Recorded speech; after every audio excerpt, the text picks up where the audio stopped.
for the Micro Max. What I'm really liking to pair is the this baby Z for the Micro Max. I like to chop off the front 1/2 inch. It gives me a flat head to work with. Trick is you want to go over the slot. Once you get it on like this, you want to snap it on into place. If it's got the hook keeper, which this does. Then, once we have it all rigged up, never forget the juice.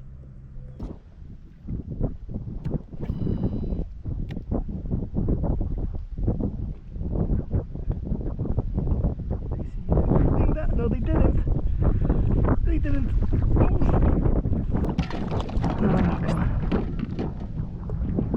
Oh, he's a, yo guys, a big chunky bass. Good stuff.